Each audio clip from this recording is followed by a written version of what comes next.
Good morning, everybody. We're back, almost all of us. Stu is having some back problems, so he is going to miss today. Hopefully he'll be back next week. And we're about to do what we love doing most, and I'm not just saying that. We love this show. We love the relationship we have with our listeners. We have some great callers out there that we just think of as our friends.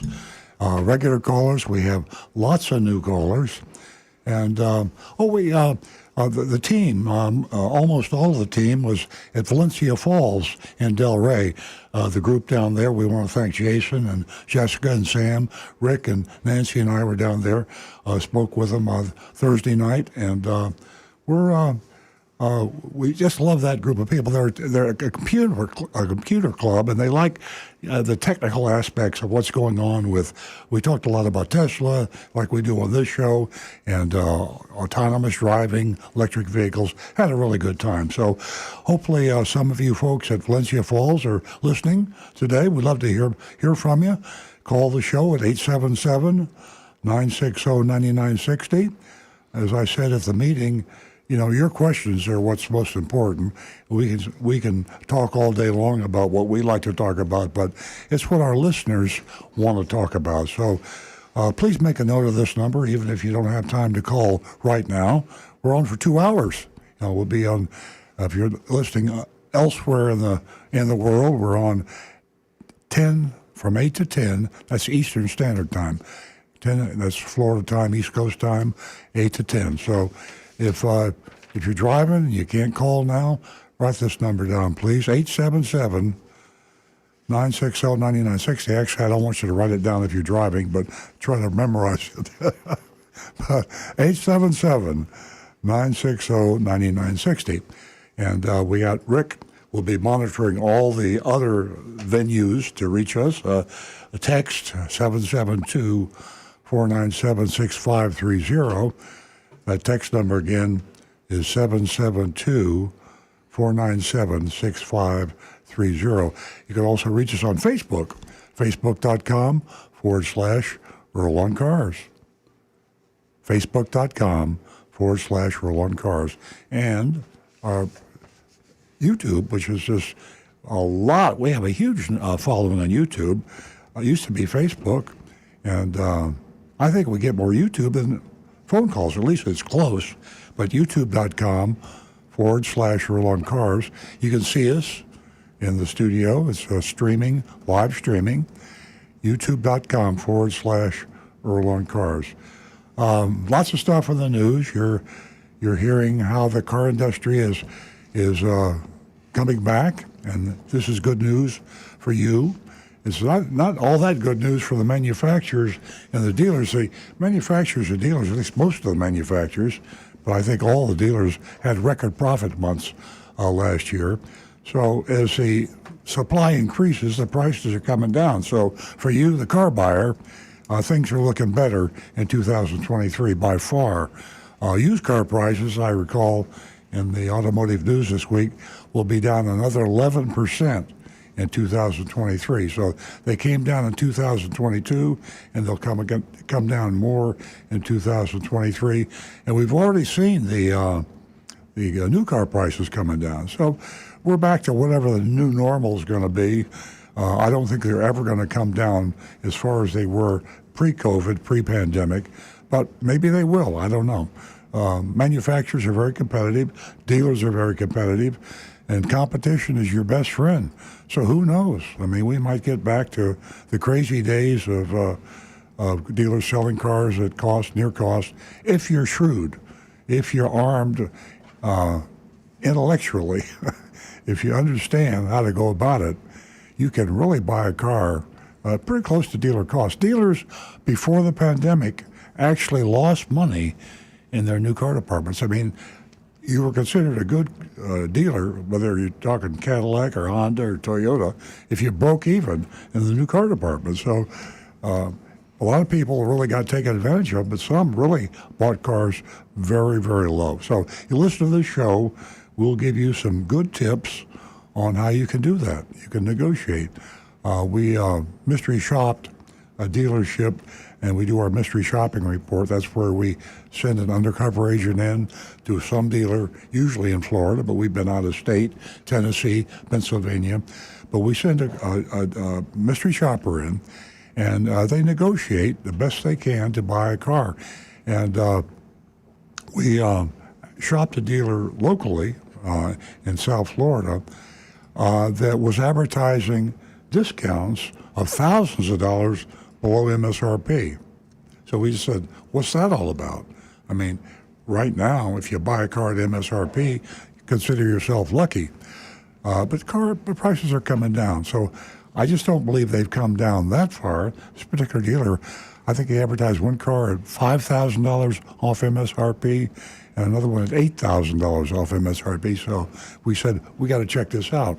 And Agent Lightning checked this dealer out. You're going to love this report. We do the mystery shopping report the last half hour of the show. So even if you can't watch and listen to the whole show, tune back in around 9:30 and you can catch the mystery shopping report. It's very interesting. We look for anomalies around. We see something that looks a little strange. We send Agent Lightning in to try to find what's going on. I think I mentioned that my son Stu did not make it in today. His back is acting up. He's been out for a long time, but he got back last week, and he's going to be missing this week, but he'll be back next week. I'm going to introduce my co-host here, Nancy Stewart. She's the founder of the show with me 20 years ago. Started out half an hour, now we're 2 hours. And she's also a strong female advocate. She's built our female listening audience up to 50-50. We started out 100% guys. You know, cars, guys, motors, engines is a guy thing. Well, no more. In fact, it never really was because the ladies of the world really buy about half the cars. They don't talk about it, but they buy them. And so the manufacturers and dealers are trying to figure that out, how to market to the women. And Nancy Stewart found out how to inform women and get them to call the show. So I'll turn the mic over to Nancy, and she'll tell you about a very special offer we have for you first-time lady listeners. Good morning, ladies and gentlemen. Thank you for joining us. You are such an important part of the show. For the ladies this morning, if you'd like to give us a call and share your servicing experience, possibly your purchase, anything at all, we'd love to hear from you. And as usual, we will extend $50 to the first 2 new lady callers. I do have to add to what Earl said about the advertisement for Mike Maroney Chevrolet. It certainly was inviting, and I'm sure it generated a lot of traffic into that dealership.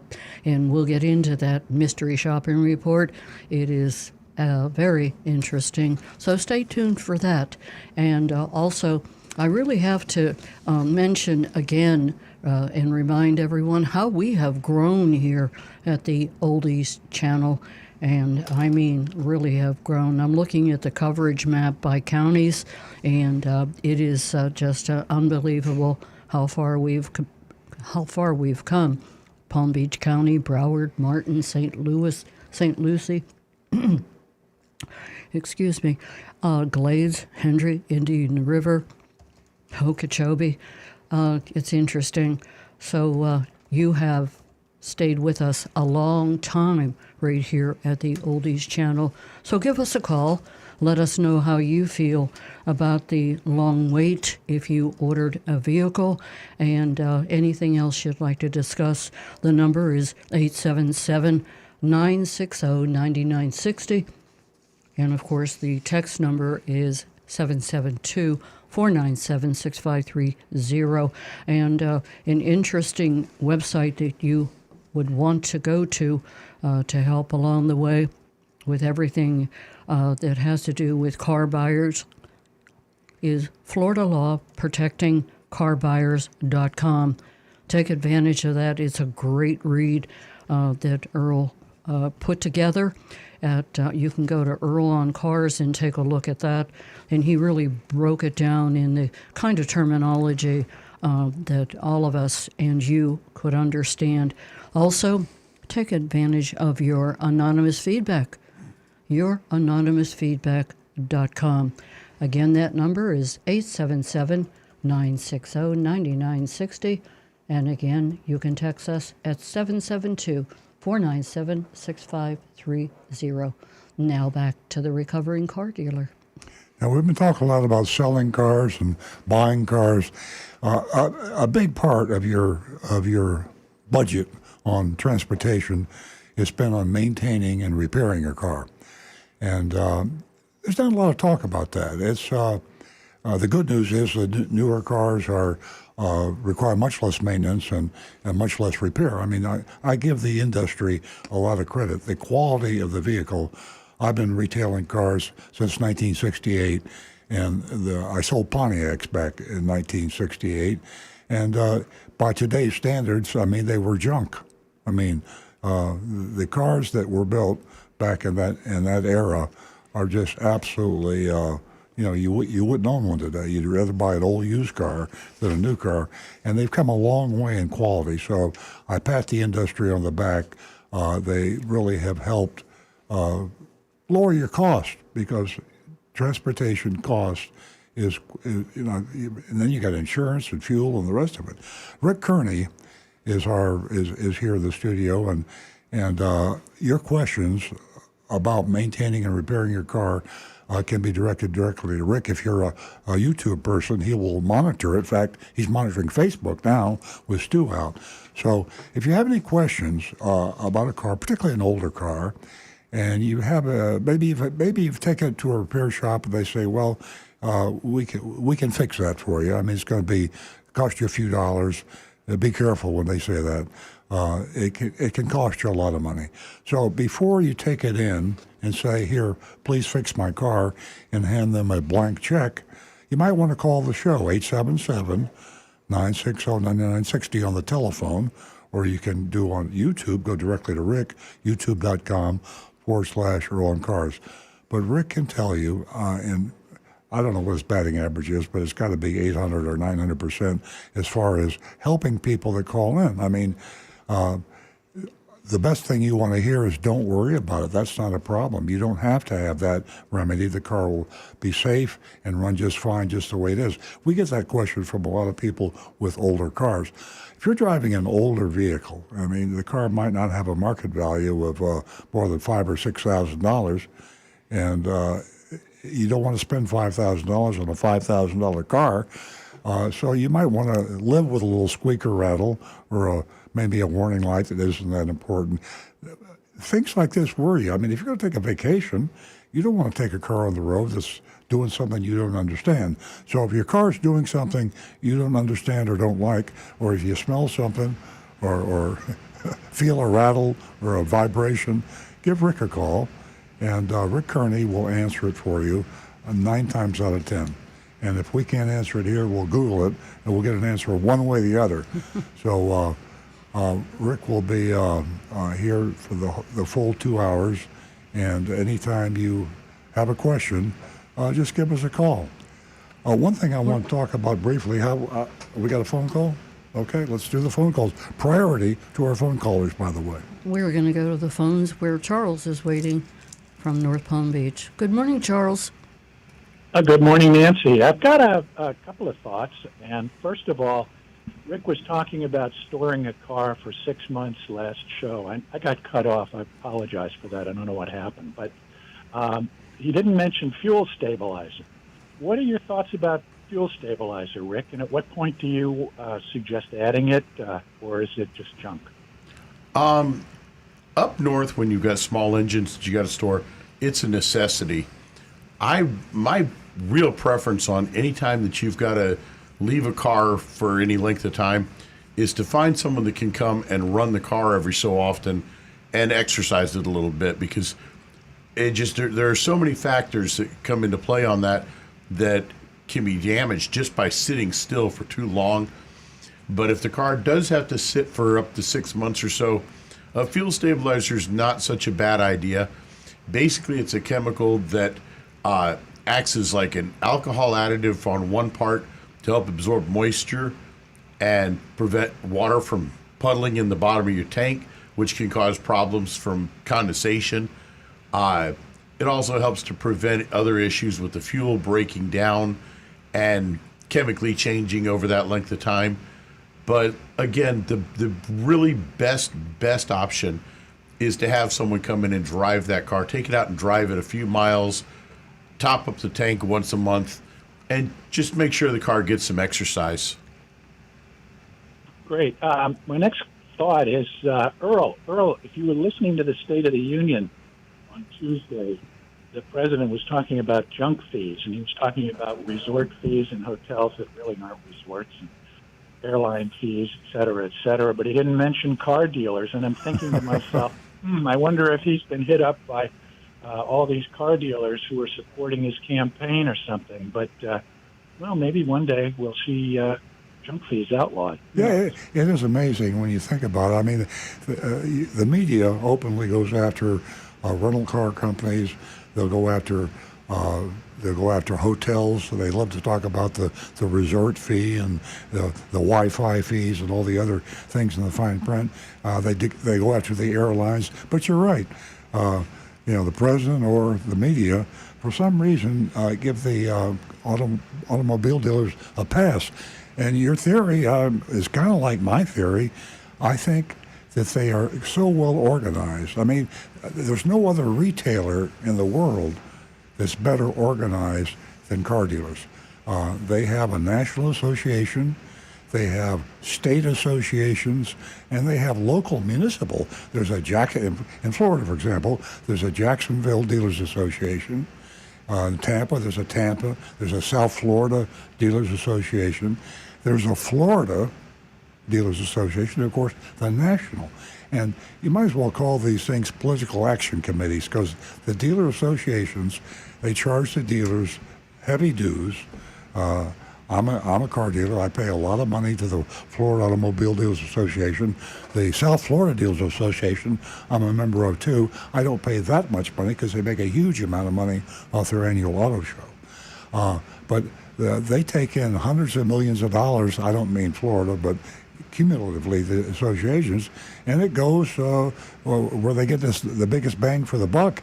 And the biggest bang for the buck is not to warn the consumer that there are thousands of dollars in hidden fees every time you buy a car. So I subscribe to your theory, Charles. I think it's probably follow the money trail like so many other problems we have. And then my final question actually is for Earl and your group, but also the audience, because it seems to me that there are an awful lot of well-connected or intelligent people listening to the show, and I think about Donovan and some of the others who've come up with stuff that teaches you guys stuff.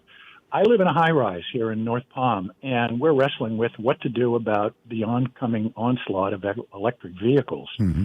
And in a high-rise building, the question is, what do? Do you set up charging stations on kind of like a dandelion mushroom basis? They just sort of pop up and individuals have them? Or is there a template or a suggestion by the automobile manufacturers? I'm thinking back on when cars started coming out, and how did Ford dealers, or how did Henry Ford coerce, suggest, encourage cars to have a lot of gas stations nearby? Mm-hmm. Is the Automobile Association or the companies, are they doing anything to suggest, if you live in a high-rise, this is a suggested plan on setting up charging stations? Is there any guidance coming from the industry, or do they just plan to dump all of these EVs on the market, mm-hmm. and it's every man, woman, and child for him or herself? Charles, to my knowledge, there is no effort, and you're absolutely right. That's probably the single biggest problem. I mentioned at the beginning of the show that we spoke at the Valencia Falls in Delray, and they live in a planned community, and the comment was made, if you have a garage, it's no problem. You can put your charger in your garage. That's what Nancy and I do with our Tesla, and I plug it in every night. Even if I don't need a charge, because it can communicate with the car better, download software if you have it plugged in. I I think that's going to be a huge. There's so many people living in condominiums, and that's going to be a problem. Short of building a condominium with the infrastructure so that you have the chargers in the garages, but a lot of them don't have garages per se, and they usually, if they do, they don't have enough space in the garage for everyone. So if you have 2 or 3 cars, yeah, that's a big challenge. It will come about. As time goes by, though, it won't be as big a challenge because the frequency of charging won't be much. I see within 5 years the average EV getting 1,000 miles instead of 300 or 400 miles. The battery technology is going at warp speed, and there's going to be some breakthroughs in batteries that we just don't see today. And that might solve the whole problem there. Just, if you got 1,000 miles on your battery, who cares about the charger? You'll find one at Publix, or you'll find one just about everywhere. You don't have to have one in the garage. Sounds good. I'll keep my fingers crossed. For sure, Charles. I'll tell you what, that was a great question. And sometimes now I even wonder, sitting in these meetings that, the condos often have, exactly how many of the guests really, think about EVs and what's going to happen as far as the charging stations are concerned, and what their suggestions are to solve this dilemma. So it's here, it's now, and electric vehicles, whether you like it or not. But you do have to be accommodated, where you live. Charles, thanks so much for your input, and we certainly thank you for tuning in to Earl Stewart on Cars. Our number is 877-960-9960, and you can also text us at 772-497-6530. Now back to the recovering car dealer. Another thing of interest that might stir some questions is I'm seeing as a dealer, this advantage of having a dealership. I mention that often because I don't want people to think this is an infomercial. We have a Toyota dealership in North Palm Beach, Florida, and this is not to help us sell Toyotas. As a matter of fact, we don't need any help selling Toyotas now with a low supply, high demand. But it gives me the experience, the hands-on, to see what's going on both within the industry and outside the industry. And so one thing I see that's going on now is that there's a growing animosity between dealers and manufacturers. And the electric vehicle revolution is stirring a lot of that. Something that is very fearful of a car dealer is we're locked in with a franchise, which is a lifetime agreement to retail cars. There are no termination in Florida. If you are a car dealer in Florida, and this is true in many of the other states, there's no such thing as a 5-year agreement or a 10-year contract or a 20-year contract. They're in perpetuity. You have a contract for as long as you want to be a car dealer, and the grounds to terminate that contract are practically zero for the manufacturer. So the manufacturers don't like that. They don't talk about it. They tell the dealers, say, we're their customers. I'm a Toyota dealer, and my customer. I'm Toyota's customer. I buy all the cars from Toyota, and then I sell them to somebody else. That's you. So the manufacturers are not going to badmouth me too much. At least they haven't. But now you're starting to see this controversy between dealers. Honda is a great example. Honda, and there's a lot of Hondas on the road, as you know. Honda has formed a new company. With Sony. It's called Sony Honda Mobility. Now, you probably haven't heard of that, but Sony Honda Mobility is a company separate from Honda that they formed to sell electric vehicles. And they made the statement that they haven't decided how they're going to channel those to the public. They don't know if they're going to let a Honda dealer sell an electric vehicle. Interesting. So it's got the Honda dealers all stirred up, and the chairman of the National Honda Association is very upset about that. Could you repeat that again? That's Sony Honda Mobility? Yes, Sony-Honda Mobility. Okay. And I hadn't heard of it until recently. and they are. It's a. If I'm a dealer, if I'm a Honda dealer, I'd say that's pretty Mickey Mouse because you're getting all your design from Honda engineers, you're getting your manufacturing from Honda, and you formed a separate company just so you can say this company isn't bound by the rules that Honda's bound by. Well, it's that's going on now, and the other manufacturers. Okay, we have a phone call, I believe. We do. The continued battle between manufacturers and dealers. Why? Okay, folks, we're going back to the phone and phones, and we are going to talk to our first-time female caller, and she's calling us from Sunrise, and her name is Madeline. And Marty, we'll get with you in just a moment. Good morning, Madeline. Good morning, Nancy. Welcome. You've won yourself $50 this morning, Madeline. It's very interesting. I have a Grand Marquis. It's a 2008, and it has 62,000 miles on it. And I was just wondering, I have a little problem with it. The doors are totally closed, the car doors, but sometimes the light is on, saying the door isn't closed properly. Well, Rick can answer that, I believe. Yep. What they have is on each door, on the body of the car, there's a little thing called a pin switch. And these pin switches, when you close the door, it's supposed to push that switch in and open the circuit so that the light will turn off. If that light is coming on, it means most likely one of those pin switches has started to short a little bit, and instead of working properly, it's telling the system, hey, this door is still open, but it's usually just a bad switch. A good automotive shop should be able to find that. A new switch. Yeah, a good shop will find that. Take them probably about half an hour maybe to diagnose it, and they're not very hard to replace. You probably be looking at less than $150 to get that repaired. Oh, okay. Well, I'll definitely do that. And with my Marquis, I must say something about it. I love my car. Anytime I'm parked somewhere, let's say I'm in Publix, well, not any time, but I would say at least twice a month, someone will come up to me and tell me what a great car I have. And some people ask me if I want to sell it, which I'm happy to have it. I don't want to sell it.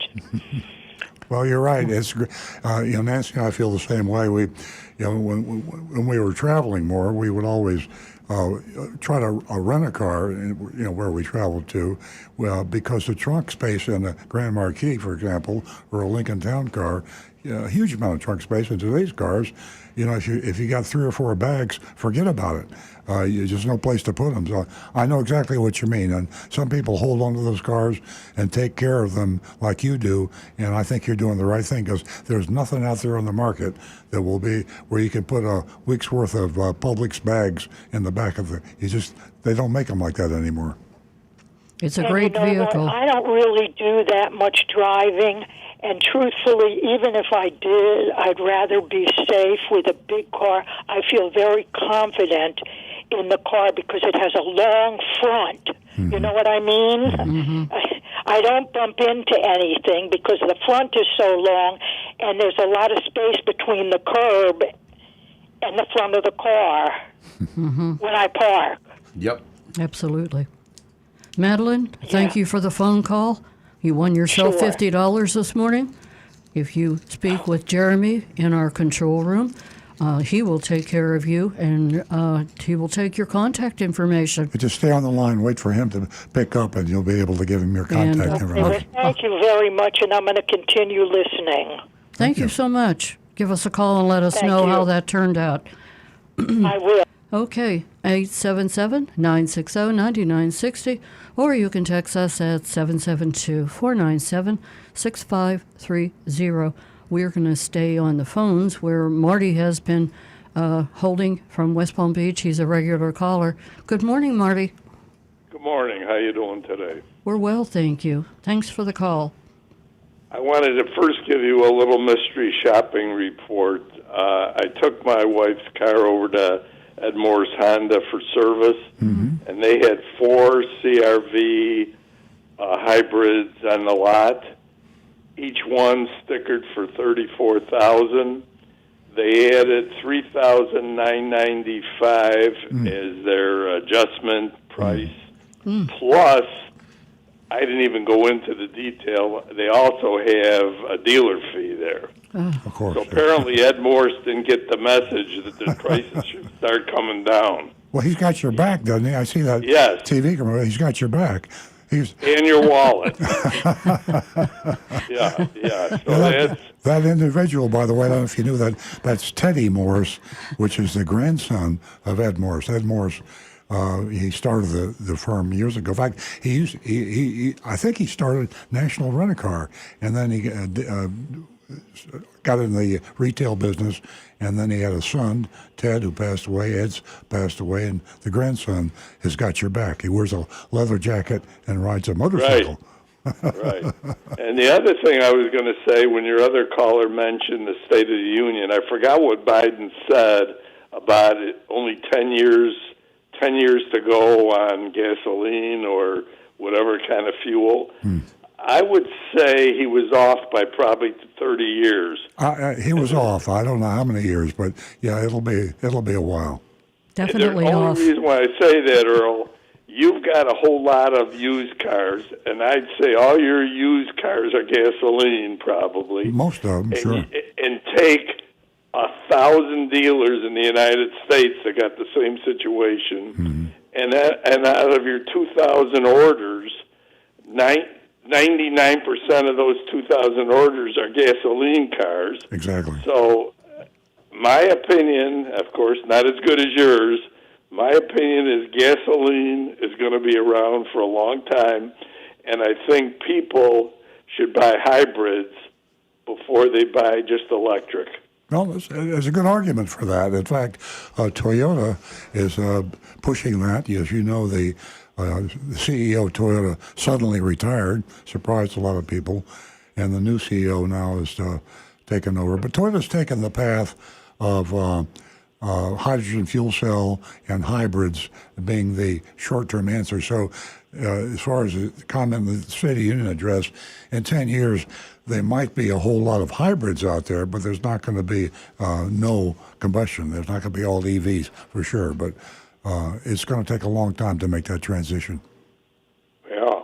Now with used cars, prices are all coming down, but new car prices, as far as I see, aren't. So I don't know when it's going to take place. Well, they're coming down too. The new car prices are coming down. We're tracking it. If you'll think back a year ago, when dealers were selling cars for $10,000 and $20,000 over MSRP. I mean, I can't even say it without gulping. $20,000 over MSRP. We actually talked to people that paid prices like that when the shortage was so intense.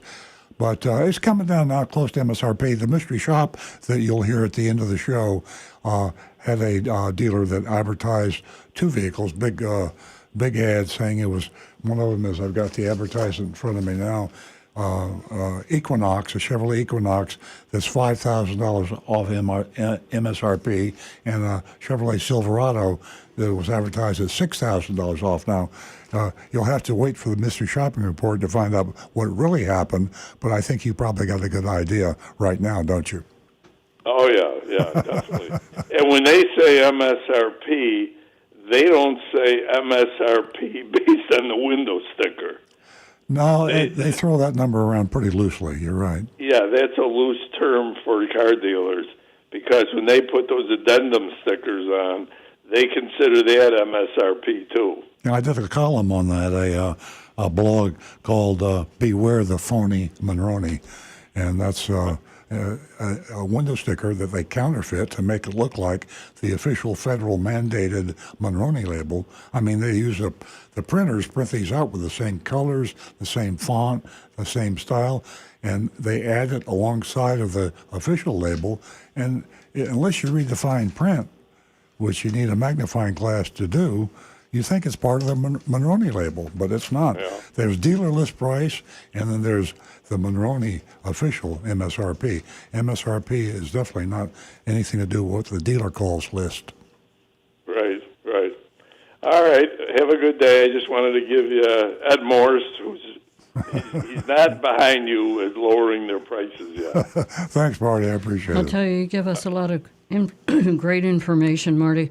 We enjoy your calls. Continue to watch Earl on Cars. Thank you. Yeah, I will. Have a great weekend. Enjoy that too. Super Bowl. Yep, okay. I'm sorry the Bills aren't in it, but what can you do? There you go. Okay, folks, we are going to stay with the phones, but first let me remind you of Earl's latest column, and you can pull up all of his columns at Earl on Cars, and his latest is Don't Play Used Car Roulette. And I'll tell you what, it can be easily done. Do your homework. We're in some crazy, crazy times. I can't emphasize it enough. 877-960-9960. And you can also text us at 772-497-6530. Would love to hear from you from youranonymousfeedback.com. We're going to go to John, who's calling us.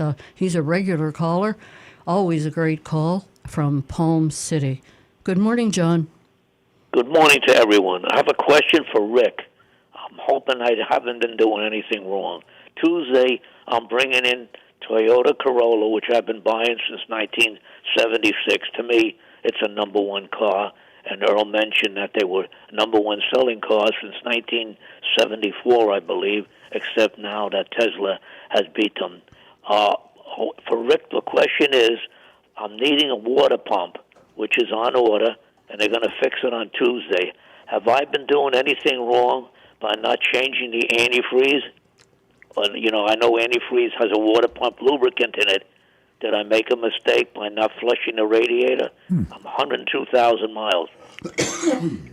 Nope. Depending on the year of the car, excuse me. Sorry about that. Toyota recommends replacing the coolant at about 100,000 miles, and then every 50,000 after that. So unfortunately, it just you kind of got the luck of the draw that your water pump started having an issue right about at the time when the coolant should be replaced anyways. So no, you didn't do anything wrong that would have caused that. It just, at 100,000, your pump just decided it was time to give up the ghost and time for a new one. Okay, the reason I mention that, I'm not complaining, but I've never had anything on a Toyota Corolla replaced through all the years I've been buying it. And the mechanic even told me not to feel bad because he said he's had other problems with water pumps when they reach above 100,000 on your year Corolla. So I just thought I'd ask you, and I see now the antifreeze, if people have one, it's good to flush it out after the 100,000 miles. Yeah, and also... one thing I was going to just say, because this is I have the issue myself. I wonder about when something fails on my Tesla. We had to have the windshield washer motor replaced. The technician said this is the first one he'd seen. When something happens to you, you don't think about it as being only one in a million because you're the one. So water pumps, as Rick say, they usually don't fail.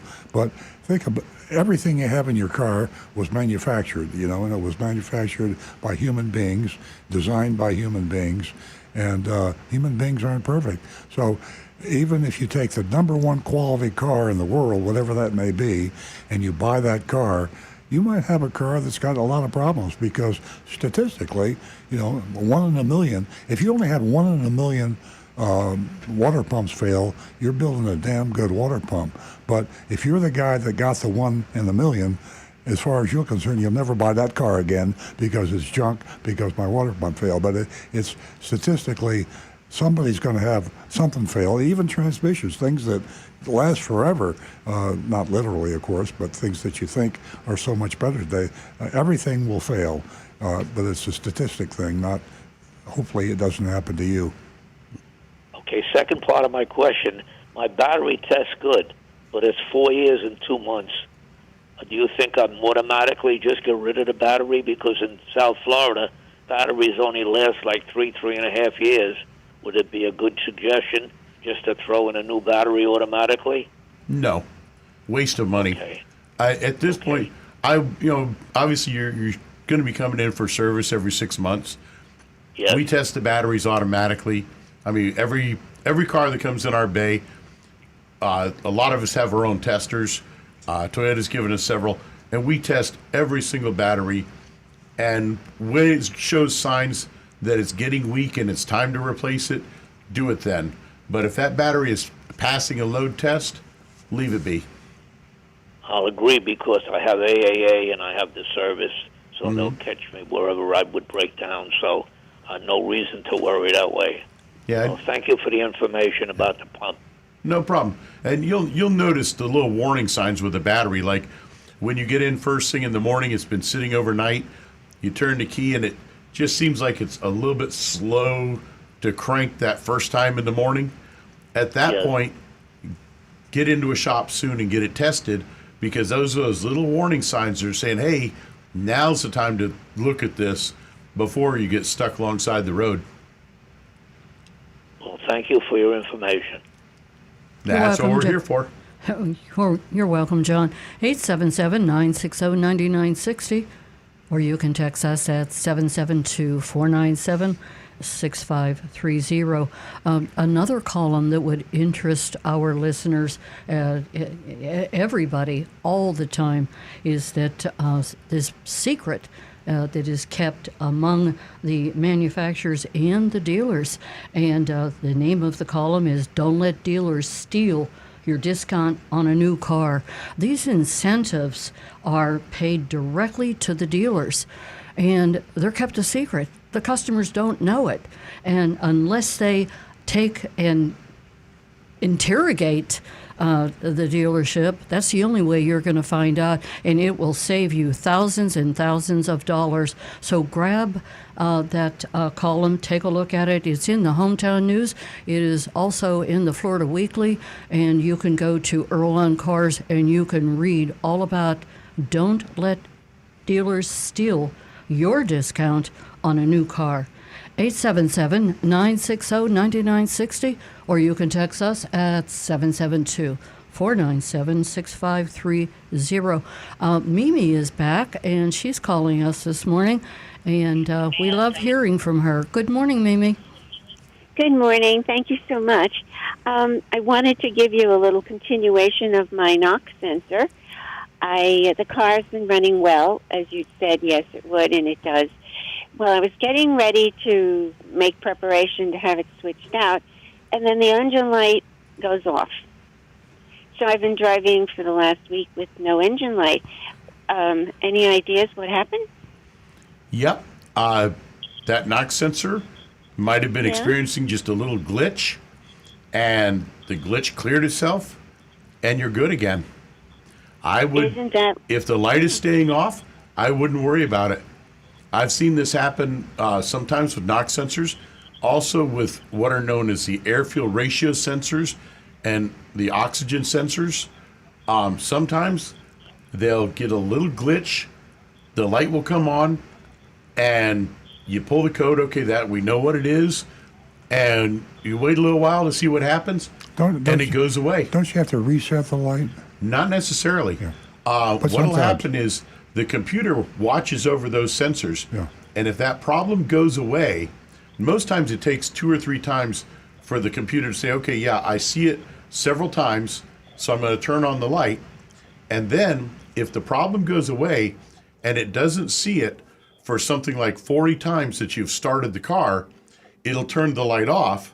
And then if it does it for about another 50 times and it doesn't see it occur, it'll erase the code away itself. But if you bring the car in, the dealer fixes it, and you drive home and the light's still on, that means the dealer forgot to reset the... Oh, yes. Then, the and dealer forgot to reset problem. it. That's a common problem. We've done it at our dealership, so I know it's fairly common. But, it should go off eventually, but if it doesn't, it might be the fact that they forgot to flip the reset switch. Exactly.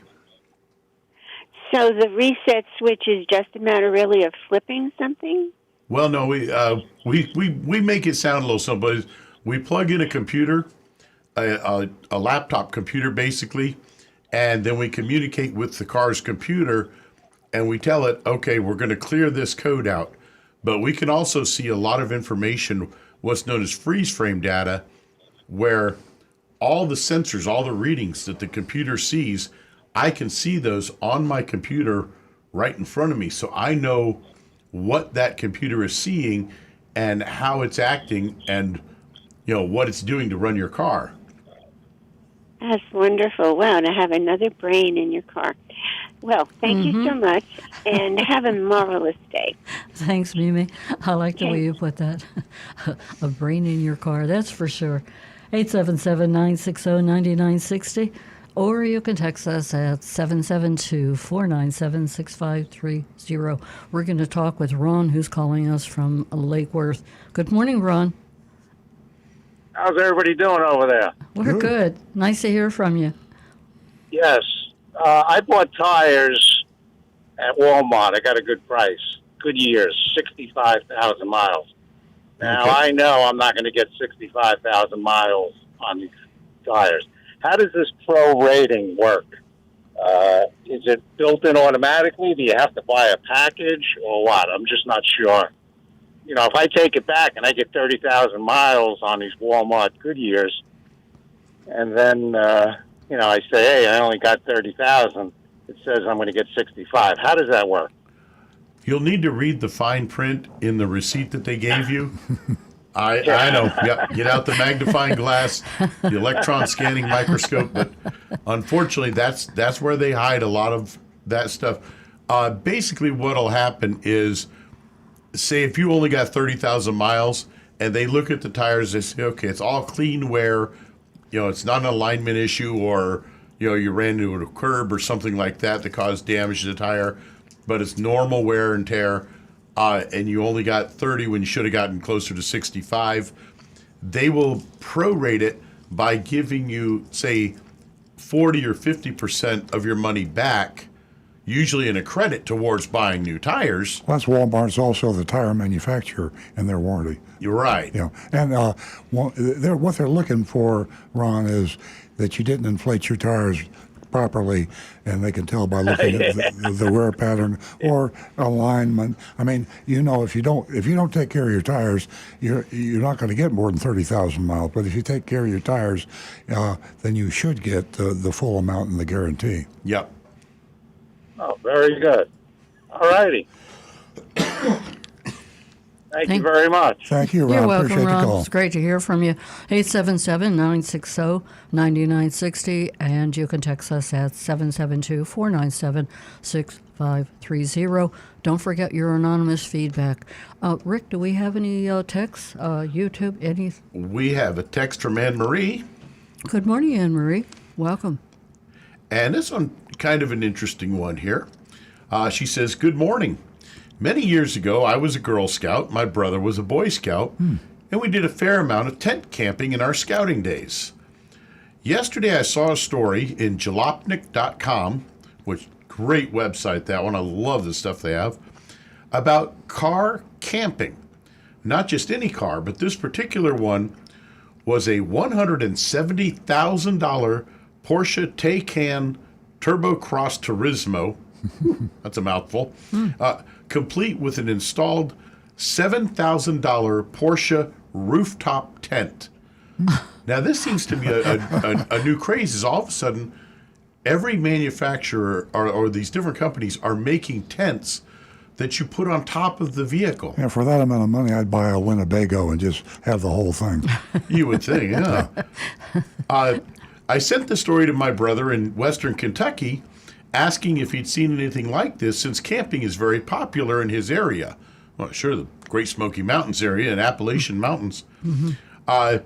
Much to my surprise, he said he did. A couple days ago, he took his Toyota Highlander to his dealer for an oil change. While he was there, he spotted a RAV4 all set up with a rooftop tent, a lot less than the Porsche version. My question to you are, does Toyota carry accessories like rooftop tents? Has your dealership had any requests for rooftop tents? and which vehicles would those tents fit, just for the RAV4 or some of the larger models. And then she included the link to the Jalopnik thing. Before we get into it, I have a question. Is there a weight limit on every different vehicle? Right now, there's going to be the real question. Most roof racks that I have seen on cars have a weight limit of like 70 to 80 pounds on the roof rack. But if you've got just a flat roof with no roof rack, I'm sure that the way these tents are going to be designed, they're designed to spread the weight and keep the pressure so that it should be safe enough for, say, 2 average adults to be able to sleep on these. And I've seen quite a few of these. Basically, it literally is a large tent mounted to the top of the car with a ladder that you climb. Why do they say they're camping when they're sleeping in a Porsche? And also the other thing is that they have electric generators now that you can use. So you get yourself a Porsche with a giant tent, an electric generator, and you can have a butler and a maid in there, and then you go camping. Well, that's actually a term called glamping, which is glamour camping. Glamping. It's a true term, glamping. That is a real term. I was a Boy Scout like Anne Marie was a Girl Scout, and I felt when I went camping as a Boy Scout, if I didn't burn my hands and get exhausted, to get all my clothes dirty, and have ant bites all over my body, I really didn't have a good camping trip. Yikes. I was a Girl Scout. I didn't have ant bites all over my body. Since I was a little boy in South Dakota, my parents, we were out camping in the Black Hills all the time. I bet. And even here in Florida, camping in the Everglades, all over. So yeah, outdoor, I'm a big one on that. But the interesting part is these tents are actually available for many, many different models of vehicles. And I haven't seen any made by Toyota specifically. Go Amazon.com. You'll find all the tents you want. Yeah. But you can get these, and they do make it rather interesting because instead of sleeping down at ground level, you're actually raised up 6 feet off the ground. Yeah. So that's an advantage. Well, actually, from some of the times that I've been out in the woods, and you wake up with an alligator walking past your tent, I wouldn't mind being 6 feet off the ground. Well, I use a jungle hammock. Okay, yeah. No, to Anne Marie, they are available, not specifically through Toyota, but through outside manufacturers.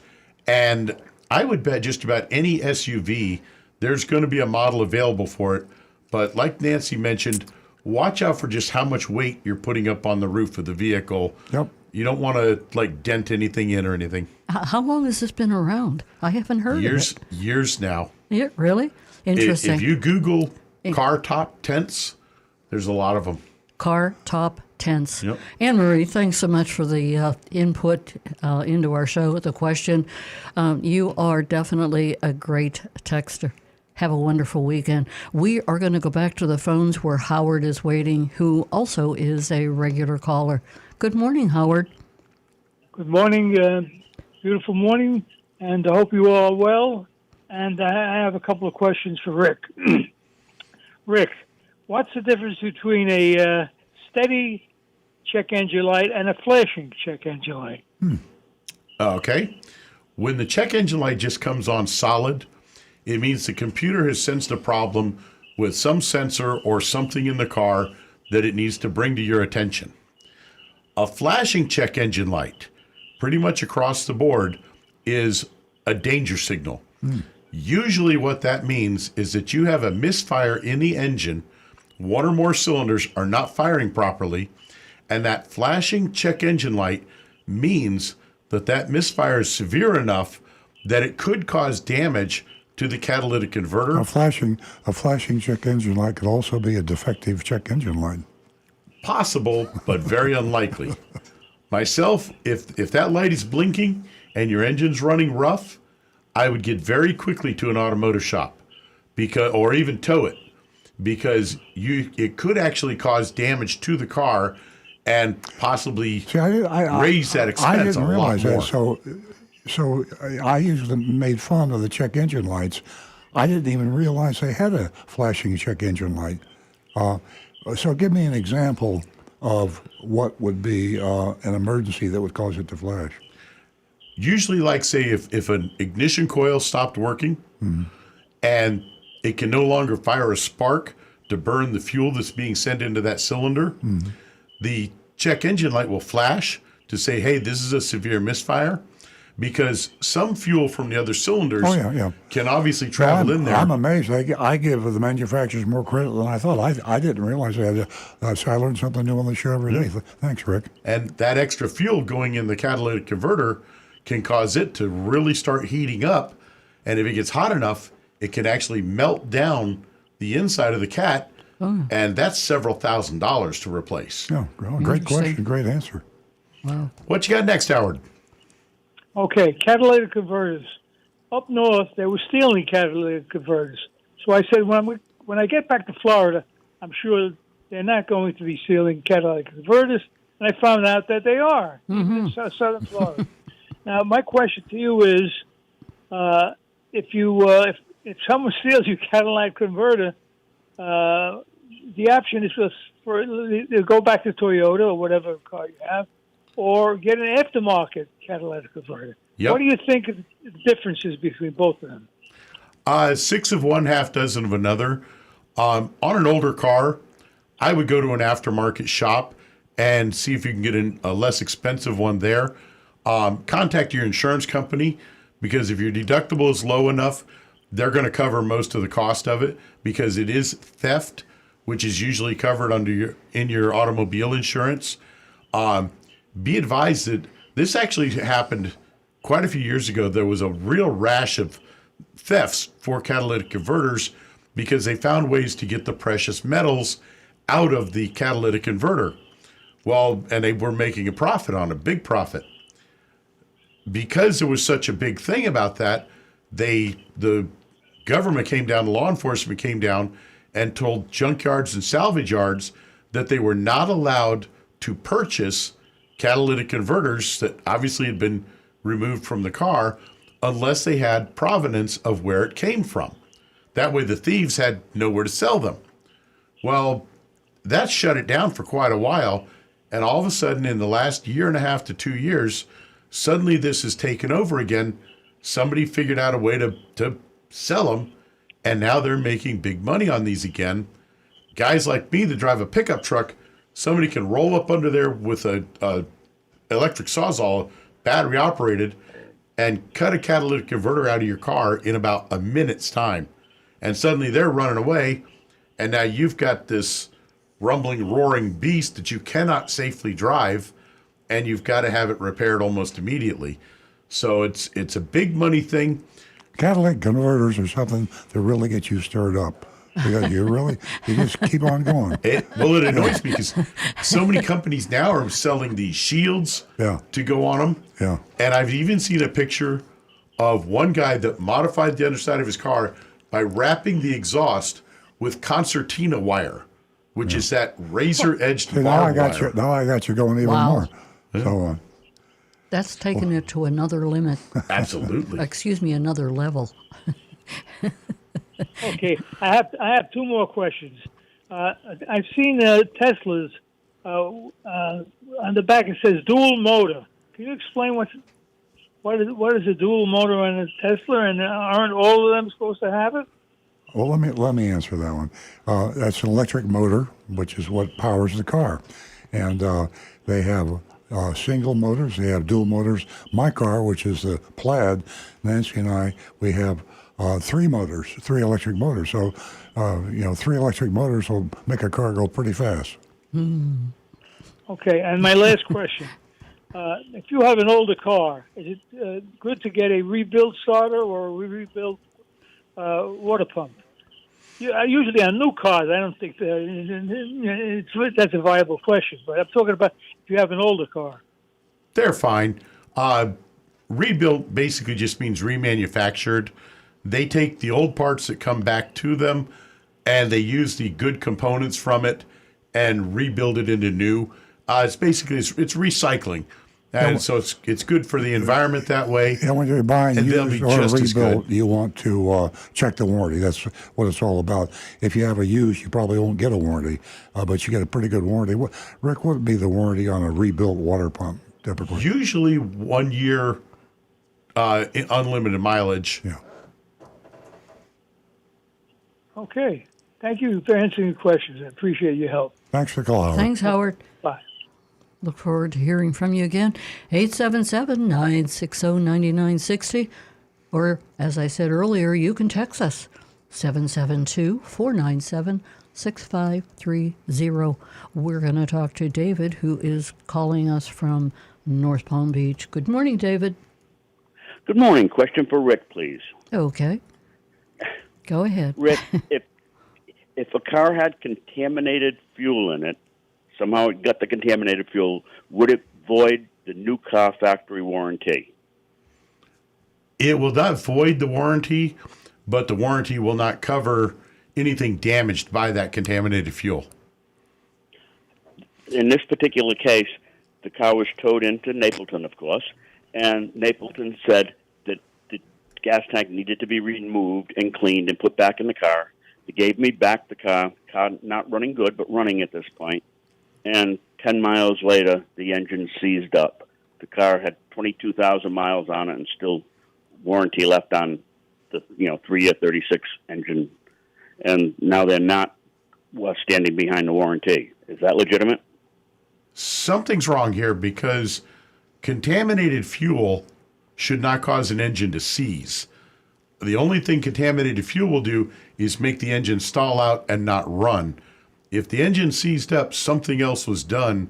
That sounds like something was put in the oil that caused the oil to not function properly. And if that's the case, then yeah, that wouldn't be warranted because that, again, is part of that contamination or damage. But you're saying Napleton told you it was due to the contaminated gas. Did they comment what caused the engine to seize, or did they assume it was the gas? They said the contaminated gas caused the seals to leak, which I don't understand this, and that caused the engine to seize. And the oil was changed in the car 5 miles before the engine seized. No, there's something else going on there. I would be contacting the manufacturer and saying, hey, you need to get somebody in here and look at this and explain to me how an engine can seize because of a fuel issue. Or take it to another dealer. They can get hold of the manufacturer better. But I'd go to a different dealer and say, please fix this under warranty, and then see what happens, because I think Napleton misdiagnosed it. That's not an easy thing to do because it's up on a rack at Napleton right now with the engine apart, and they're telling me that they have a factory rep coming by to look at it, but it's not going to be guaranteed. Yeah, I'm hoping for the best. Yeah, go to the 800 number and go on record. Have a confirming email in writing with the factory. You'll get a call back from the manufacturer. And then at least you have what they told you. If they tell you and they go with Napleton that it's not covered under warranty, they're going to have a reason other than the gasoline. And Rick is a little skeptical of this issue with making the seals leak too. So yeah, because it can mess up the fuel lines, it can mess up the injectors, but once that fuel is sprayed into the cylinder, if it's bad fuel, the engine's not going to run. But that fuel should never get to the seals on the engine or anything to do with the actual moving parts of the engine. Yeah, you need a second opinion. Yes, definitely. Yeah, I went to the general manager. I didn't accomplish much. So you think my next move is to call the 800 Chrysler number? Yeah. Well, remember you're dealing with Napleton, so not much you did. I knew that. Thank you very much. Appreciate it, gentlemen. Okay. Good luck, David. 877-960-9960. Text us at 772-497-6530.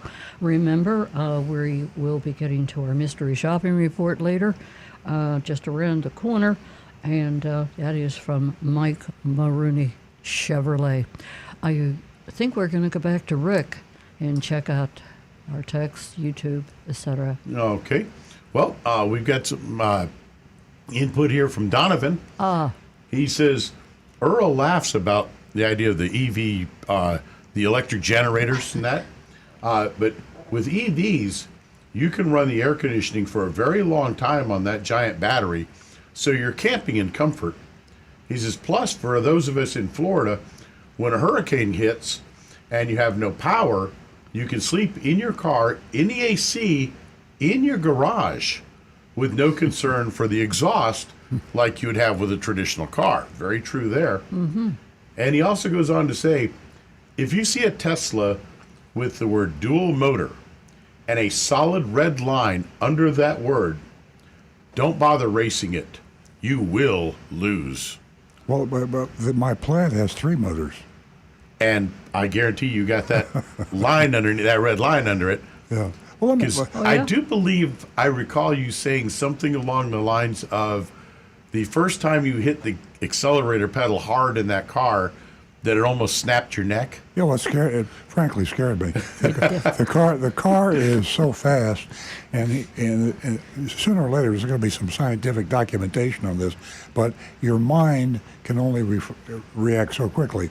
And if you floor a Tesla Plaid from 0 to 60 in 1.9 seconds, imagine going from 0 to 60 in 1.9 seconds. Your brain is still back when you floored it, and you're already going 60 miles an hour. Quarter mile in 9.9 seconds.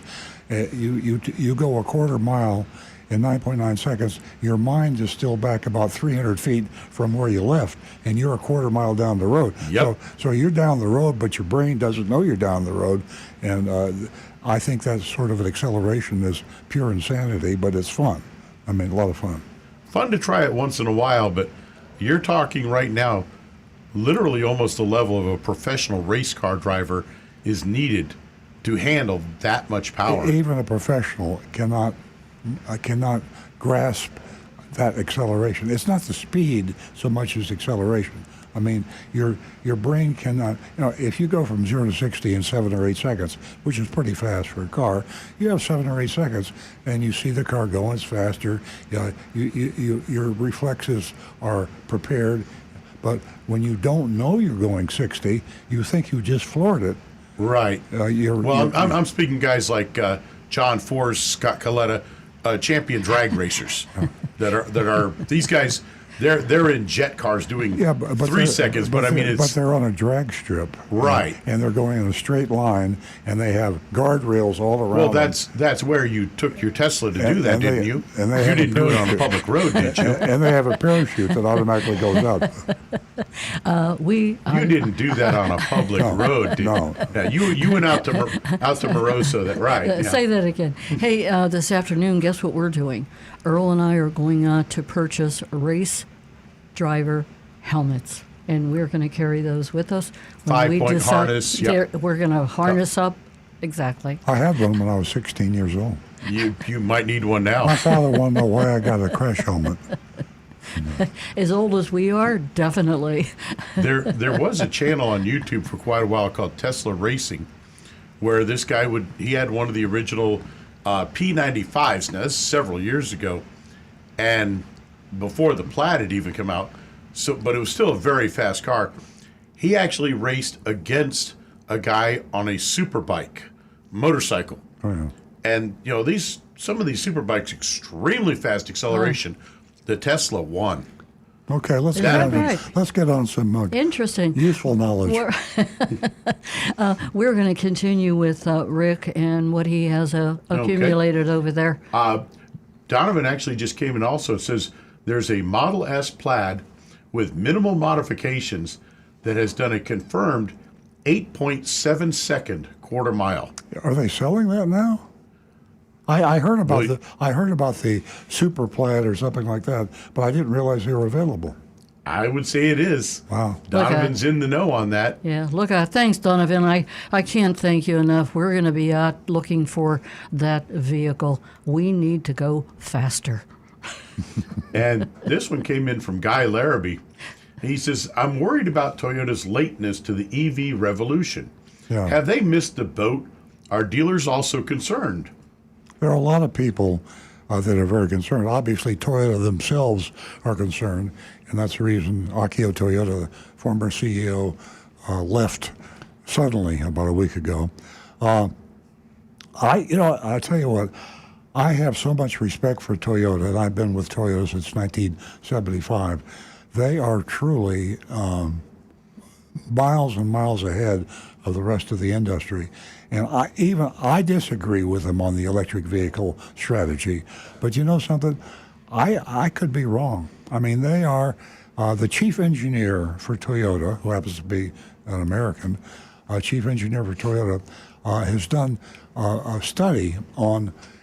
He says basically, folks, what does the world want? If the reason you want electric vehicles is because you want less carbon contamination, if you're worried about global warming, if you're worried about pollution, all the other things that will be relieved by electric vehicles, Toyota says that's not the quickest way to get there.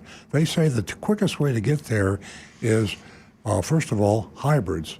You can't build electric vehicles fast enough to sell everybody on the planet to stop the emissions, but you can build hybrids. So you'll take a huge percentage cut in the emissions with a hybrid. And also the hydrogen fuel cell, we can do that now. Yes, we don't have the infrastructure, but it's a lot easier to build the infrastructure for hydrogen fuel cells than to get electric vehicles to all the drivers on the planet. So I kind of believe that Toyota is right, that if we're looking 20 years ahead, if we took Toyota's tact rather than all the way out for electric vehicles, I think we would have a better start toward a green planet and without the carbon issue that we have now. But that's not the reason people like electric vehicles. They like electric vehicles because they don't have to stop and get gas. They like electric vehicles because they're fast, they accelerate. Mm-hmm. They like electric vehicles because there's the new guy on the block with an electric vehicle. So life is so interesting. Maintenance. What about maintenance? Yeah. No oil changes. The no air list is filter. endless. Yeah. Exactly. Yeah. Has anyone heard of the Owl, the fastest car in the world? Chuck sent that message to us, and that vehicle, I believe he said, was made in Japan. The fastest car in the world. I'm going to have to investigate that one myself. This one came in from Bob. He says, good morning. Why do a lot of car manufacturers put the fuel pump and sometimes the fuel filter inside the gas tank? Kelly Blue Book says that it will probably cost $1,100 to $1,300 to replace the fuel pump on the average car. In the old days, it used to be inside the engine compartment. Well, what actually happened back then was in the old days, you had a mechanically operated fuel pump that was mounted directly on the engine. And those fuel pumps were good at what we call creating a vacuum to suck the fuel from the tank up to the engine, then pressurize it into the engine. However, now everything has gone electric. Fuel pumps are now electric. Electric pumps do not work very well for creating a vacuum, for creating that suction. They work much better for pressurizing and pushing the fuel. So you have to put the fuel pump at the source of the fuel and push the fuel through the line, then you can run it into the engine from there. And another thought I had with this issue of why do they do this and why don't they do that, I don't want to be cynical, but I've been a car dealer long enough where I got to be cynical. You've heard of planned obsolescence, and you wonder why Detroit didn't build better cars back in the 50s and 60s. Well, one of the reasons is because they could sell you a car every year or two. And remember how they used to change the styling radically? Mm-hmm. I mean, if you bought a car in 1957, and by 1961, it didn't look right because the newer cars were completely restyled. And they made a major restyling. And they also only had 12-month, 12,000-mile warranties. And they didn't care because people like to buy cars when they get out of warranty. I get questions all the time. If Toyota makes such a good car, why do they only have a 3-year warranty? Well, if they gave you a 10-year warranty, there'd be far less inclination for you to want to trade out of that car. So follow the money, follow the money. A lot of times the answer is the engineers had the meeting and they said this is the best way to do it. Then it went to the accounting department. The accounting department said, nope, we ain't going to do it that way because we won't sell as many cars. Sounds very likely, yeah. Makes a lot of sense. We're going to go back to the phones. We're going to talk to Bill, who is calling us from Palm Springs. Good morning, Bill. Good morning. Welcome. Hi. I wanted to talk with Rick. Absolutely. Right He's here. ready right here to answer Rick. your question. Rick, Yep. good morning. The fellow who called in with the seized engine, did I hear him correctly? Did he say that the oil was changed 5 miles before it seized? I heard that as well, which makes me wonder if something happened and the oil, the drain plug or filter failed. Who knows? I'm wondering if it even got refilled. That's another possibility. Yep. If they forgot to put the oil back in, that can certainly cause it. But yeah, You get distracted or something, and there's something else going on with that situation. Something rotten in the state of Denmark. Absolutely. yeah. That's all I had. Okay, Enjoy Bill. the show. Thanks, Bill. Appreciate it. Thank you. Thanks Bye. for bringing that to our attention. Okay, we're going to go back to Rick because Okay. we have a little bit of a lull here in the phone lines. Well, I'm going to read this one right out because we go with the good, we go with the bad. Absolutely. This is from Paul. He says, I have an old Lexus that was recently serviced at your dealership. The tires were replaced in 2019. The hand-cooked tire says maximum pressure, the pressure listed on the sidewall of the tire, as 50 pounds. Yet the sticker on the door says 30 pounds. When I checked my tire pressures a few days after the service, there were 45 pounds in each tire. I had been maintaining pressures at 32. What gives? We screwed up. We're human beings. Whatever technician did the service on your car, he set the pressures too high. They should have been around 30 to 32 psi. We normally set the pressures 2 pounds over what the door sticker recommends. And one thing that this brings to mind we haven't talked about in a while, the manufacturers, they have their recommended tire pressure, and of course the tire manufacturer has a much higher. And one of the reasons that the manufacturers have the lower tire pressure is because when you go to buy the car, it rides smoother with a lower tire pressure. Your tires wear out faster, but you've got a new car, and they have a lower pressure. And maybe when you take your demonstration ride before you buy it, you say, "Boy, this is a smoother riding car than my other car." Well, maybe your other car had 10 more pounds per square, tire pressure. So the tires that came with your car, again, are designed to be smooth tires, softer rubber. And you can buy tires after you change it to tires on your new car, and you can go to a higher grade, a harder grade of level, and you can also use a higher inflation. But if you really want to maximize your tire life, then you want to be sure that you have higher pressure in the tire and you have a harder rubber tread wear index. Yeah. Also, something a lot of folks don't realize, tire companies make special tires for the manufacturers for that first set. Yeah, Goodyear will call them Goodyears, but they only sell them to General Motors. They don't sell them to you. Right. And they're extremely soft compound tires. They don't last near as long, but when you get in that brand new car and you're driving out of the dealership, it's riding like a cloud. Once you've put 20,000 miles on it and it's time for new tires, you get the new tires on there, maybe a little rougher, but you don't really notice it because you're already kind of comfortable in the car now. Oh. And you figure, it's a little rougher. But also then, let me explain on the tire pressures.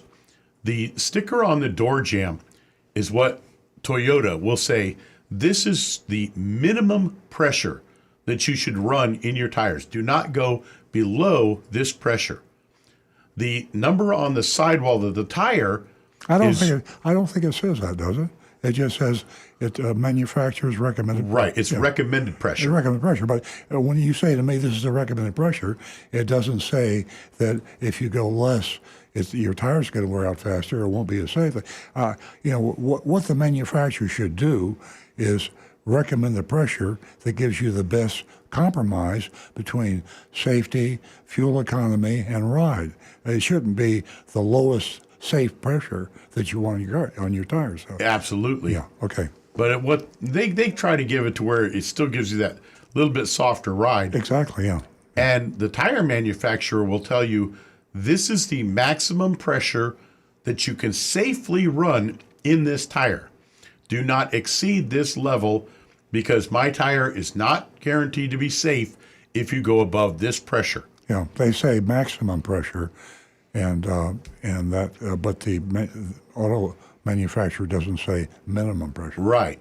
So if you go somewhere in the middle between those, you're safe, but the higher you run towards that maximum pressure, the better fuel economy you're going to get. Yeah, absolutely. I'll tell you, it can be pretty confusing, folks. So, the door jamb, the side of your tire, the sidewell of your tire, the manufacturer's recommendation, keep that owner's manual out and make sure that you have, the right weight in your tires. It makes a huge difference all the way around. 877-960-9960. Or you can text us at 772-497-6530. Jot that text number down because whenever we do our mystery shopping report, that's where you can vote. And we love hearing from each and every one of you. Why? You make the show. Now back to Rick. Here we have one from Gary in Lake Park. He says, did you know that on the Ford 3.5-liter six-cylinder engine, the water pump is behind the timing chain cover, which costs about $2,000 to replace on a good day.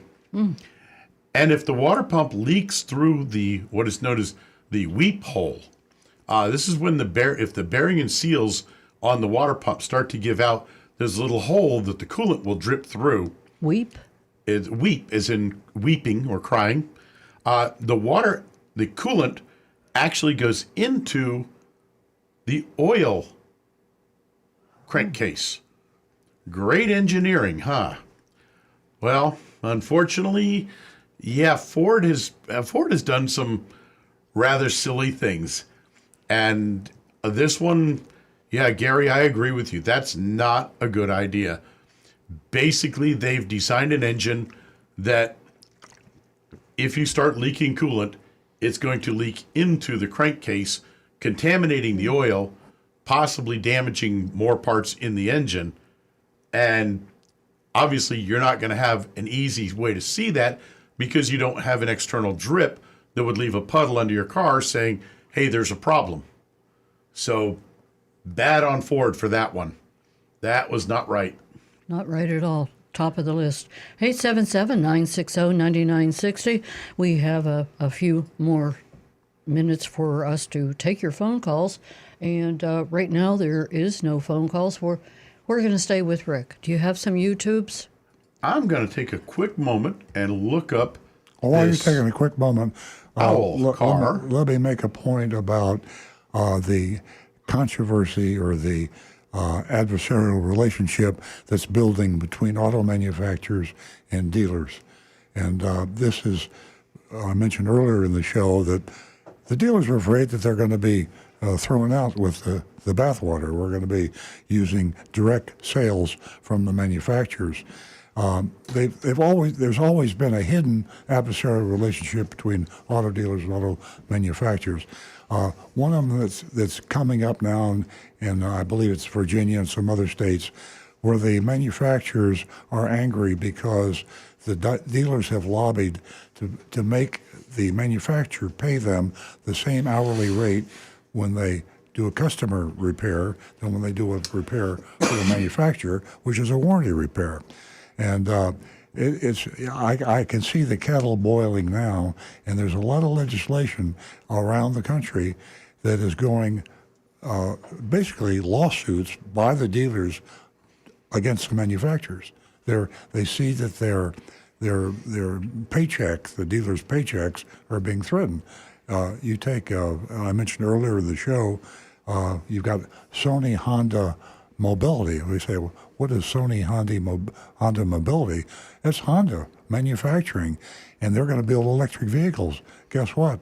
They're calling their new company Sony Honda Mobility because if it's a separate company, they can theoretically go like Tesla and sell you a Honda directly, and Ed Moore's Honda and all the other Honda dealers in the country, they don't get to sell you a car. So this thing is starting to bubble and boil, and you will see, I think, in the next few years, more and more manufacturers going direct, which is a good thing for you, the consumer. You know, when we mystery shopped Tesla, which is a direct-to-sale, direct to the buyer from the manufacturer. And we what was the name of the other electric vehicle we tested? Lucid. Lucid, We yeah. have Lucid We did a at Lucid, Tesla, yeah. same thing. Great shopping report. The two that we've shopped have had, we gave them A's or B's or high grades. So you have the consumer saying, I want to be treated with dignity and courtesy and respect when I buy a car, and the consumer is getting angry. The politicians are hearing that, and then they're bubbling this thing with the anger of the dealers against the manufacturers. You're going to see a split with not only the public and car dealers, you're going to see a split with the manufacturers and car dealers. And when that happens, you car dealers like me, we're not going to be in business anymore. We're not going to have a franchise or a contract. Such, as I asked earlier, you know, this animosity between the manufacturer and the dealer, the conflict has been going on forever, and they could have made everything so much easier for everybody involved. Back to Rick. Okay, this Aspark Owl is an all-electric, battery-operated supercar. They're producing a total of 50 of them, 50, at a cost of 2.5 million euros per unit. So that's probably like $5 million each. Is that all?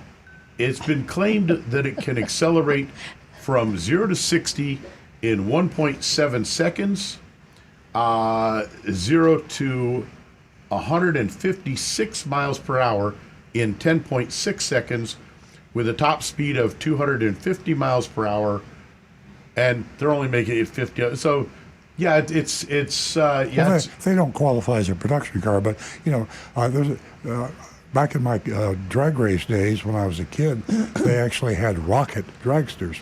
Now, okay, if you want to put a rocket on wheels, it'll go real fast, but you know, it's just not really a production car. Well, it's like the jet engine. They've got a semi truck with 3 jet engines on it. I mean, they're knockoffs. They're a demonstration item. It's not meant to be a real production vehicle that the average billionaire is going to be buying. The Tesla plant is the fastest production car in the world. Still. Yeah. Let me reach out to Chuck, who's on our text line, and thanks for helping us. Stirred our interest, and we checked it out. Thanks, Chuck. Thanks for listening. Thanks for watching. Back to Rick. Okay. Let's see. Johnny Fradley. I'm not sure what I'm taking this out of context, obviously, but I think he's going along with your idea of. In the older days, ways to get people to buy cars, such things as a free Sony 70-inch TV with every car purchase. Oh, sure. Yeah. Not a surprise. How about those steak knives? A free set of steak knives. I mean, the list is endless, the laundry list of back in the days. And Negan 1 says that basically the weep hole is on the part. Well, excuse me. Folks, I'm sorry. I've got a bit of a lung issue going here. Makes me cough at odd points. The weep hole is on the water pump normally is there to where if it starts to fail, coolant will drip down and leave a telltale puddle so you can see that you have an issue. And he says, if you don't catch it, it can go into long-term damage, which obviously true, and can cause extra damage to the engine. So it's a very good idea to get that replaced if you do see that puddle. And hopefully it won't be plugged up with dirt or gunk that might disguise that issue. And that pretty much has us caught up here. Okay, Earl, what do you have for us? Well, you can text, you can do the YouTube, you can do the Facebook. If we have time after the mystery shopping report, we'll certainly get to that. So don't stop the text. We'll hold the phone calls now while I do the mystery shopping report. But please text us or use anonymous feedback or go on Facebook posting or YouTube And posting. most importantly, remember, folks, you too can vote on the mystery shopping report. We'd love hearing from you and finding out how you feel about our mystery shopping report. We have got the good, we've got the bad, and we've got the ugly. Now back to the recovering car dealer. How we chose the target of our mystery shopping report was basically a full-page newspaper ad.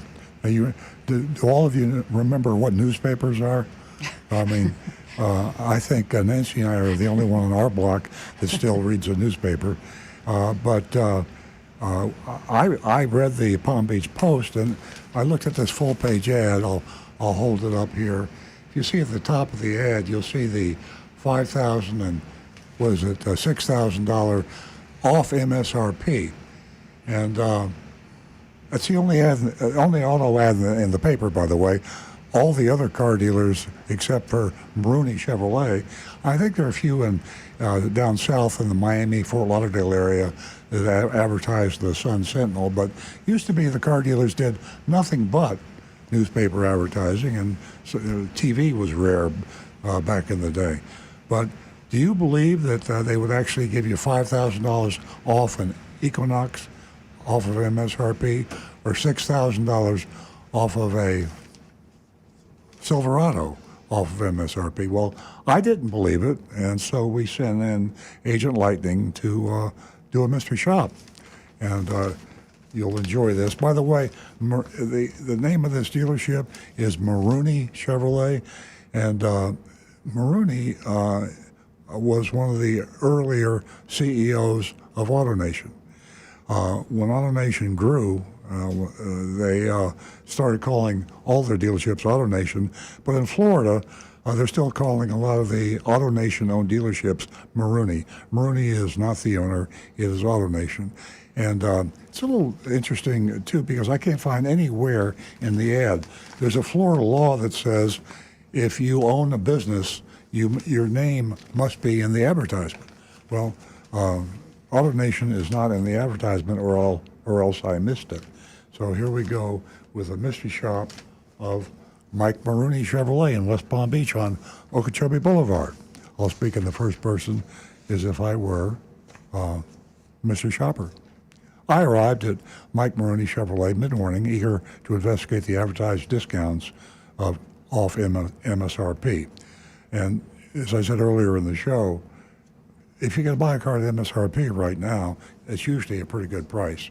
There was a time where you couldn't even think about it, and now new car prices are coming down slowly. Upon beginning to inspect the Equinox, a salesperson named Dwayne approached me and introduced himself with a firm handshake. I presented him with the advertisement I saw in the Palm Beach Post that promised $5,000 off a new Equinox and $5,000 off of MSRP. And he immediately checked to see what discounts I was eligible for. Despite acknowledging that I may not qualify for all discounts, he stated that he could provide me with a $3,500 discount. Now, here's the ad. I'm holding it up again. And here's the fine print down here, by the way. You probably can't see that. Well, I can't see it either. I have a magnifying glass, and I looked, and nowhere in the fine print is there any disclaimer or explanation of why they're not really going to give you $5,000 off or $6,000 off. So right away, I'm surprised that we have a publicly owned company named AutoNation that is regulated by the Security Exchange Commission and under the watch of everyone. The public companies are really scrutinized. And it's just not some little privately owned dealership in a little bitty town somewhere, Paducah, Kentucky, that could just get away with anything because he's so far below the radar, you don't know what he's doing. AutoNation is the second largest seller of cars in the world, I think, certainly in the United States. And they're under the microscope. And for them to run an ad like this in violating the law is surprising to me. I presented him with the advertisement. Okay, I just said that. Despite acknowledging that I may not qualify for all discounts, he stated he could provide me with a $3,500 discount. I said that too. He recommended that we take the car for a test drive, but since it was out of gas, we'd have to fuel up before going out. Since I was content with just driving around the lot, we opted not to visit the gas station. The MSRP of the Equinox was $37,895. Okay, now that's the Moroni label, the official federal mandated Moroni label. That is MSRP, $37,895. There was no addendum, no phony Moroni. So they're going to give me, the shopper, $5,000 off MSRP. Boy, that is really a good deal. Well, let's see what happens. During the test drive, Dwayne thoroughly covered all the features of the fully loaded Equinox. And I inquired about many aspects of the car. He also mentioned that Mike Murney Chevrolet was motivated to sell their cars since the more they sold, the more they would be granted from Chevrolet. Now, that's a true statement. That's called turn and earn. We car dealers call it turn and earn. The faster you sell the cars, the faster the manufacturer fills the pipeline for you. And during a booming market like we have now, a shortage of supply and a huge demand, it is mandatory that car dealers sell their cars fast. And if you don't, you're not going to get the pipeline filled, and your competition will. Pretty soon you'll have a lot of cars to sell, and you won't.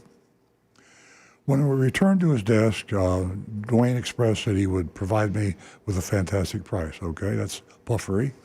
Of course, what else is he going to say? And his objective was to make a sale that day. That's true. They don't want you to come out from under the ether and have time to think about it. So they want to sell you a car that day. Not just that, they want you to drive it home so that the full legal consideration of a contract has been fulfilled. While we were sitting there for approximately 10 minutes, a police chase on Okeechobee Boulevard created a lot of disturbance. I was relieved we didn't take the car out on the road. That was an aside. And our mystery shopper, whose partner had the car parked out in the street, was almost hit by a getaway car, and the cops were chased, and there was really a wild scene there on Okeechobee Boulevard. Amazing. So fortunately, Agent Lightning is safe, as well as the person that was driving the car that drove her to the Murney Chevrolet. Dwayne retrieved all the information and consulted with one of the sales managers to obtain a price sheet for me. He returned after a few moments and asked me what car I was currently driving, as well as whether it was titled and registered at my home address. Kind of a strange question. I found it a bit odd, but he clarified that he was trying to obtain the best price possible.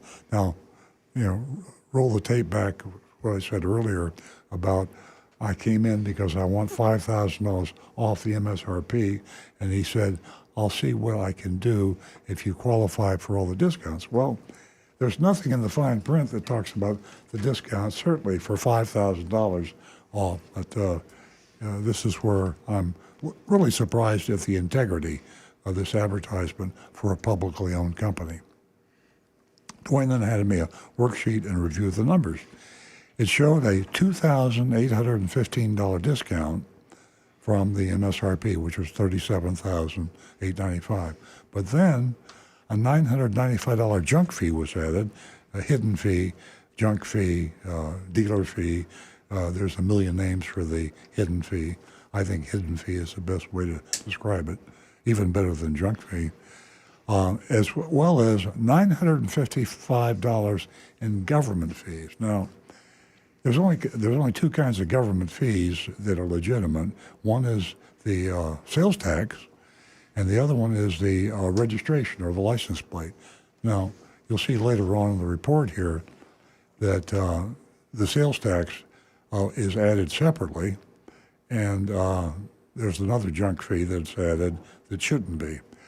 Dwayne explained that $450 of that was for the tag, and okay, so that still leaves almost half that is unexplained. So, in my opinion, and I think this has got to be factual, we know the $995 hidden fee is not legitimate, and I also believe about half of that $955 is not legitimate. So, but right away they're adding $1,500 back to their advertised price, which was supposed to be $5,000 off MSRP.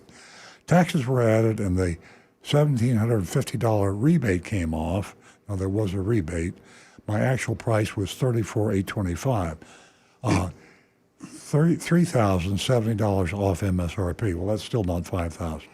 To reach that price, Maroney gave me a $1,320 discount, and General Motors kicked in another $1,750, consisting of a Conquest discount and a rare consumer cash. Well, the Conquest discount means you have to have a Chevrolet in the family, and that isn't disclosed in the fine print. This deal was $5,000 off an Equinox as advertised. It was not, but it was close. Well, it was close if you take into consideration the fact that there's some fees that he said were non-taxable fees, government fees, which weren't. I informed them that I needed to confer with my husband and would be in contact.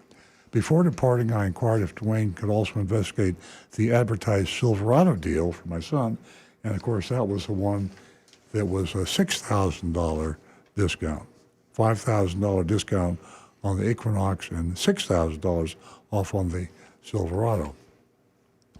So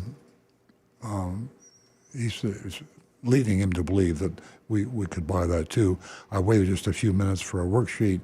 It was for a 2023 Silverado 1500 with an MSRP of $45,420. The worksheet showed a $4,300 discount. Of course, the advertisement was $6,000. Then they added $1,500 in junk fees and half of the government fees. I got the $1,750 rebate again. My real price was $40,870, $45.50 off MSRP, and I don't really believe it was because they actually had added back something they called government fees. Fell short of the promise, a discount by $1,500, but way closer than I thought it'd be. I thanked Dwayne and left. Now, the bottom line here is that prices are coming down, because even if it's only a $3,000 discount or a $1,500 discount, it's more than you would normally get off MSRP. So the good news is we see the prices of new cars coming down. The bad news for Maroney, which is AutoNation, is the fact that they were not honest in their advertising. Even the Federal Trade Commission says that anything that you do in an advertisement that lowers the actual selling price has to be displayed prominently, just as the price is. Now, here's the price. I'll hold this up again.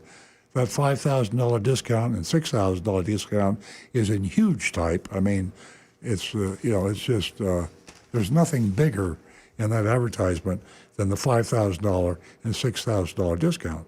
Well, lowering the price because you don't qualify for a discount, according to the Federal Trade Commission, has got to be right up there alongside the $5,000 in the same font and the same type style and the same proximity as what you're advertising the price at, or the discount. So they violated that. And as I say, I'm a little shocked because they are a public company. And my general advice has always been, all things being equal, you should go to a public company to buy a car rather than a privately owned company.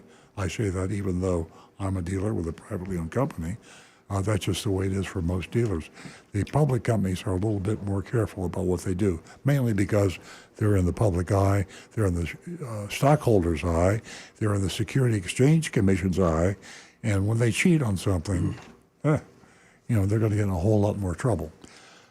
Well, we've got that. We got to get the votes in, and we take the time to text us the vote or YouTube us the vote, and we will go around and poll the voters down. And Rick, you want to go first? All righty. We've got Mark Anderson, Mark from St. Louis, D, old school misleading newspaper ads. Get the ink on your fingers.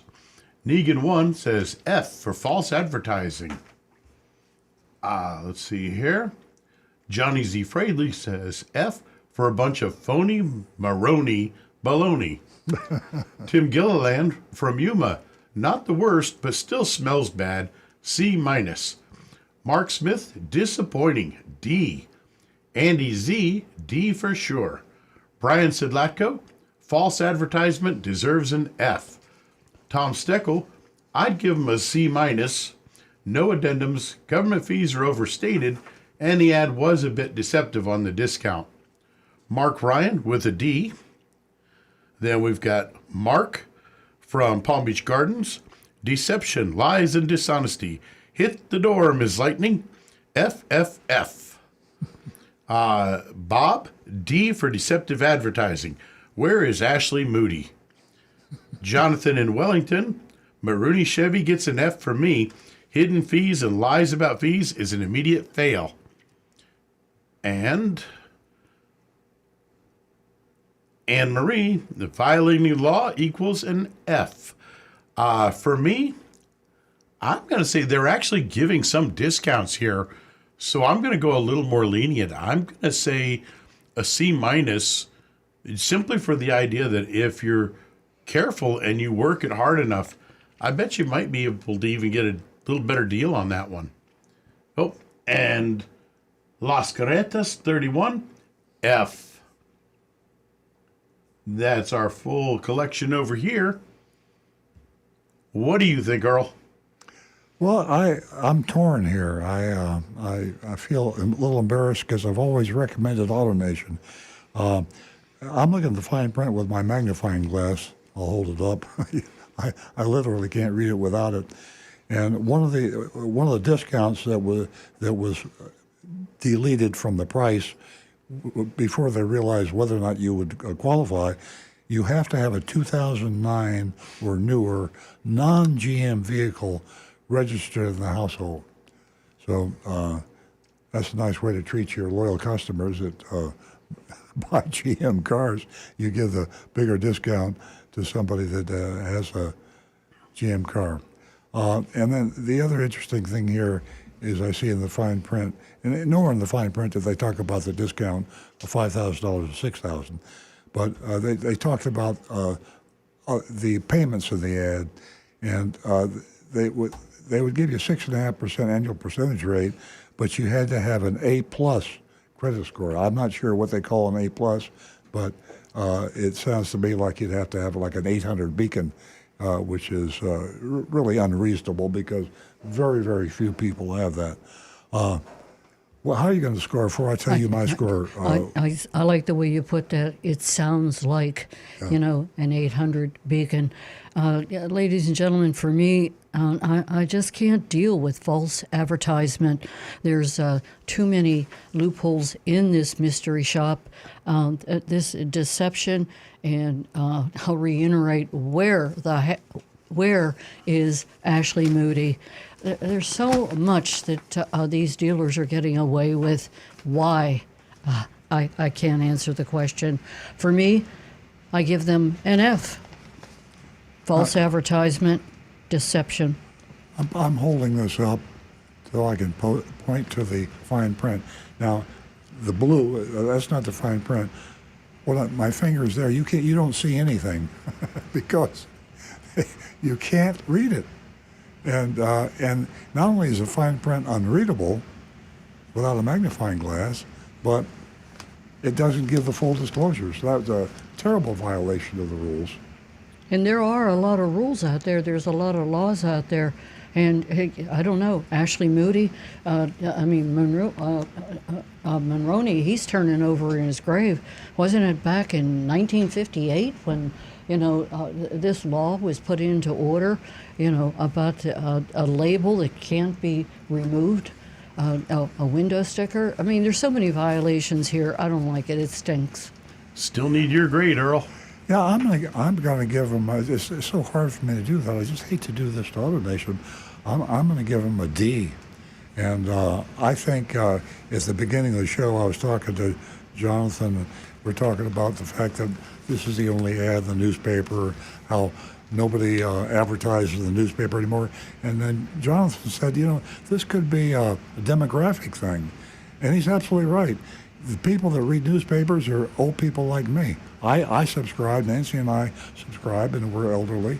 And nobody else, nobody reads the newspaper, and the car dealers don't. So it would be even sadder to think that Maroney AutoNation is targeting older people.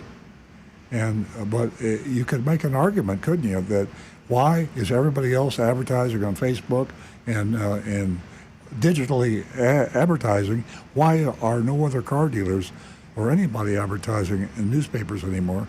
Maybe they're targeting old people, and that's not a nice thing to do. No, and you would recommend AutoNation in the day. I always Absolutely. do, yeah. And for us to get into the studio in the day, how many newspaper ads did we bring in? Did we prepare prior to the show? Yeah. And it's just unconscionable, and you hit on it. Senior citizens, let's take advantage of them. Well, there's a lot of people out there. If you want to go back historically, a lot of widows. Men typically predecease their wives, and back people that grew up in the 40s and 50s and 60s, it was a man's world. It's still too much of a man's world, but I'll let Nancy talk about that next week. That's another show. What I'm saying is, a lot of women out there had never bought a car before, and here they are targeting widows. If you want to call a spade, they're targeting inexperienced elderly people to take advantage of by advertising in the Palm Beach Post. One minor point here. I've had a couple people have come in to say, let's see, Paul has mentioned, you mentioned on an earlier show that Mike Maroney was not the Maroney AutoNation. So is Mike Maroney does he own this dealership, or is... No. It's AutoNation, the public company owns it. Mike Maroney was one of the earlier CEOs. He worked with AutoNation, and when they first got started, they called a lot of the stores Maroney, and then AutoNation made a policy change, and they don't put names typically on their dealerships anymore. Okay, so Mike Maroney is not... Just a guy. Yeah. He lives in Miami. Okay. And not to be confused with the senator in Oklahoma that initiated the Maroney label back in 1958. Okay, we got 2 minutes. Are we going to sign off? I'm going to tap dance. I want to give a special thank you to Jonathan, and I'm sure everyone by now has noticed the backdrop. He's wishing all of us and all of you happy Valentine's Day. He does a great job with the backdrops. He does a great job with everything. So, ladies and gentlemen, I want to thank you all for tuning in to Earl Stewart on Cars. We'll be right back here next week, 8 a.m. Have a wonderful weekend. Enjoy that Super Bowl. Bye-bye.